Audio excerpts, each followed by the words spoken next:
Hello दोस्तों, कैसे हैं आप सभी। आई होप आप सभी अच्छे होंगे। बुरा समय आने के 5 कारण। जब किसी के जीवन में बुरा वक्त शुरू होता है तो उसके कई कारण होते हैं। शास्त्रानुसार जो मनुष्य इन 5 का बुरा करते हैं या नुकसान पहुंचाने की कोशिश करते हैं, उनके जीवन में उक्त कार्यों को करने से पूर्व ही उनके मन में ऐसा चिंतन शुरू होते, ऐसे लोगों का बुरा समय शुरू हो जाता है। वे कई तरह की समस्याओं में फंसते चले जाते हैं। जाने कौन से है कारण आपकी बर्बादी का कारण बन सकते हैं। नंबर 1, देवता। देवताओं का बुरा सोचना आपके लिए नुकसानदेह साबित हो सकता है।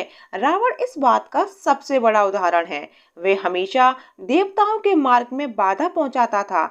उसका घमंड आसमान में था। इसलिए कहा जाता है, कभी स्वयं को ईश्वर से ऊपर नहीं समझना चाहिए, और जो ऐसा करता है उसका अंत उसी समय तय हो जाता है।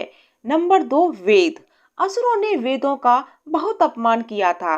कई असुरों ने स्वयं ब्रह्मा जी से वेद छीनने की कोशिश की थी, लेकिन जिन जिन असुरों ने ऐसा किया था, स्वयं ईश्वर ने उन्हें दंड दिया था। इसलिए कहा जाता है, जो लोग अपने धर्म, ग्रंथ, वेद, पुराणों का सम्मान नहीं करते, उन्हें अवश्य दंड की प्राप्ति होती है। नंबर 3, गाय।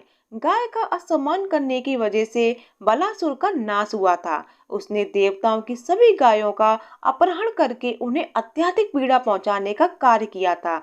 जब देवराज इंद्र को बलासुर की इस हरकत का पता चला तो उन्होंने क्रोध में आकर बलासुर का वध कर दिया। इसलिए कहा जाता है, जो लोग गाय का अपमान करते हैं उन्हें अवश्य ही दुखों को भोगना पड़ता है।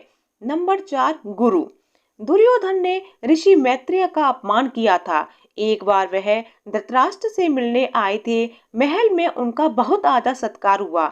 ऋषि मैत्रेय ने दुर्योधन को अधर्म का मार्ग छोड़कर सत्य की राह पर चलने की बात कही, लेकिन दुर्योधन उनकी बात को अनसुना कर गया और उन पर हंसने लगा। दुर्योधन का अंत क्रोधित होकर ऋषि मैत्रेय ने दुर्योधन को युद्ध में मारे जाने का श्राप दे दिया, जो सत्य साबित हुआ। इसलिए कहा जाता है कि हमें कभी भी अपने गुरुओं का अपमान नहीं करना चाहिए। नंबर 5, धर्म का अपमान। यूं तो अश्वत्थामा गुरु द्रोणाचार्य का पुत्र था, लेकिन उसके मन में हमेशा अधर्म की भावना ही रहती थी। दुर्योधन के साथ मिलकर उसने सदैव अधर्म से संबंधित ही काम किए, जिसका परिणाम उसे पीड़ा और दुख के रूप में मिला। इसलिए प्रयास करें कि उपरोक्त 5 के अलावा किसी अन्य के बारे में ना तो बुरा सोचें और ना ही करें।